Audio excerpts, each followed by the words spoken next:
Hello, my name is Dr. Amy Laurent, and I am thrilled to have the opportunity to have a brief chat with you today.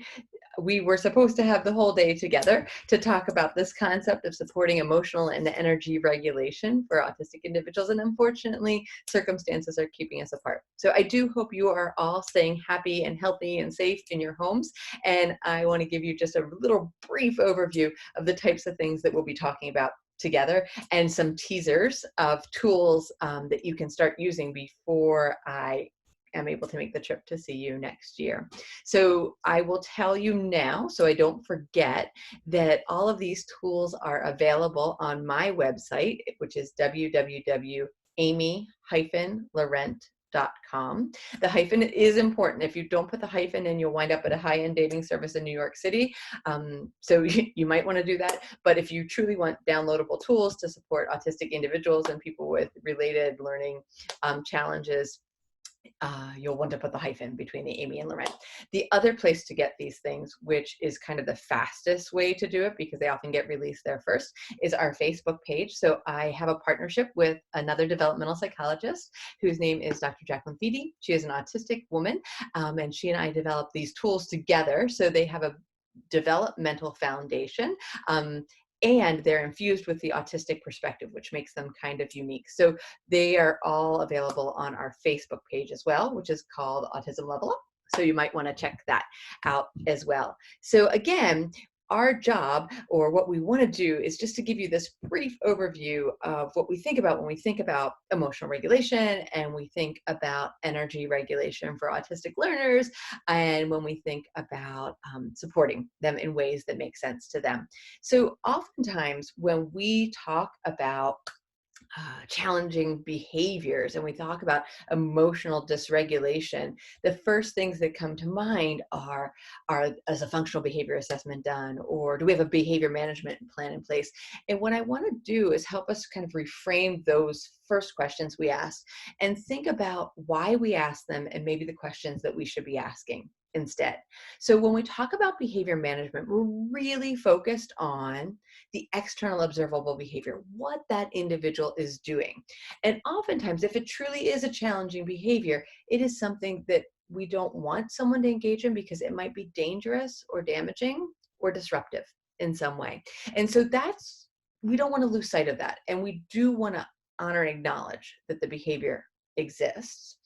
But we also need to understand that most of the time, the autistic individual doesn't want to be engaging in that behavior either, right? So what we need to do is understand the underlying experience of the autistic individual so that we know why they're engaging in that behavior and why from a really deep perspective, right? So we want to understand the shift to the emotional experience for the individual. So what's their arousal level like, that internal energy state? What's their affect like? How are they feeling in this situation? And then attentionally, where is their focus of attention, and what's going on around them? When we answer those questions, we can start to understand why the behavior is happening. So it's not that we don't care about the behavior. It's not that we don't want the behavior to be diminished in some way, but we need to understand why it's happening so that we can support the individual in ways that they don't wind up in a place where they feel they need to engage in that behavior. So that's the first part of the shift. And the second part is management. When we think about behavior management plans, they're really based on external contingencies. It's me putting something in place to control your behavior, which doesn't really help build skill and capacity in you in any way. Actually, it just tells you what you're doing is right or what you're doing is wrong, right? It doesn't give you any support in any way. So a regulation plan is a plan that is going to help build a developmental capacity to help an individual have the tools they need themselves to navigate the day.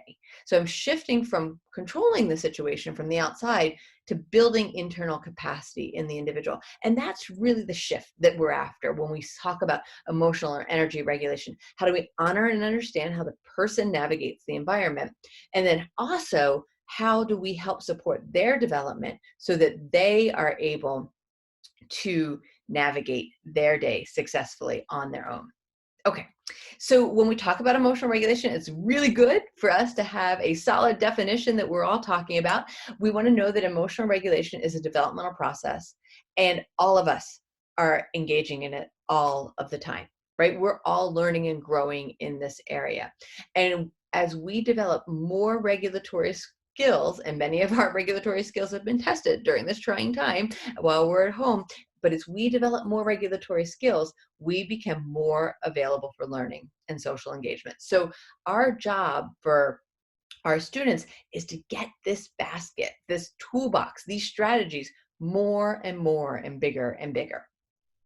One of the most important things that I want you to walk away with from this brief introduction to this concept is that well-regulated does not mean calm most of the time. And that's a caveat, but it's true. So many times when people say, well, what does well-regulated mean? People automatically go to the quiet, calm, content learner in the corner.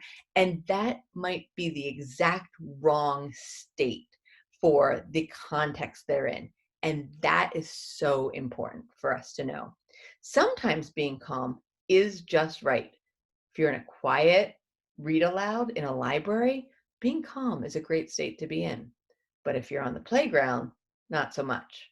So your state and your regulation require you to be aware of the context you're in. Okay, Amy, that seems like a bit of a heady concept, or, oh, wow, I thought about it that way, or yes, that's how I conceptualize it, or no, I don't know. Let's break it down just a little bit more. So the energy you need is context dependent, right? I've just said if I'm on the playground, I need a high energy state to engage successfully in that interaction. Awesome. If I'm in the library, I need a lower state. So playground, maybe maxed out and frenzied is the place to be. Library, settled and calm is the place to be. When you're well regulated, your energy state, that green side, matches that blue side. Sometimes it's high and sometimes it's low. It depends on the context that you're in. Context drives energy. If there's a mismatch between those two things, say I'm in that library and I'm in that maxed out and frenzied state, there's a mismatch between those two things, and I'm going to need a regulatory strategy to decrease my overall arousal, to decrease my overall energy, to get me down to a place where I can engage in the activity that's actually happening in the library. So well-regulated, the blue side and the green side line up. Dysregulated, there's a mismatch. And that's where our regulatory strategies come in. That's where we use tools. It's so important for us to acknowledge this. And it's also so important to acknowledge it's not just the environment that we're in, but the role that we're in, right? So right now, you might be in a settled, calm state, maybe focused and purposeful. Hopefully you're not asleep and hopefully you're still watching. But if I was in a settled and calm state right now, I guarantee all of you would have turned this off already, right? So again, it's not just physical environment, it's not just activity, sometimes it's role. We need to think about all of those things and plop them into this idea of what's the energy needed, and is the child or the learner or the individual in a good state, a good match. And I just love this quick visual for us to get this idea. All of these people are well regulated based on their context. Can you imagine somebody who was sleepy or drowsy on a roller coaster? That's not a good fit for the environment. But maxed out and frenzied, amped up and fidgety, those are good states for a roller coaster. Versus the little guy in the hammock over here, he is asleep. That's a perfect state for a lazy afternoon, right? If he's maxed out and frenzied, he's going to be flipping the hammock over and all sorts of dangerous safety things might be happening. So state is dependent on context. Well-regulated is dependent on context. And I really want you to kind of hold on to that. So one of the things that we can do when we are thinking about this is get a really accurate idea of who that individual that we're working with and supporting is and how they experience these states, because it's different for everybody. And so we have another form that we've developed, which is the My Energy form, which allows us to build the profile for the individual.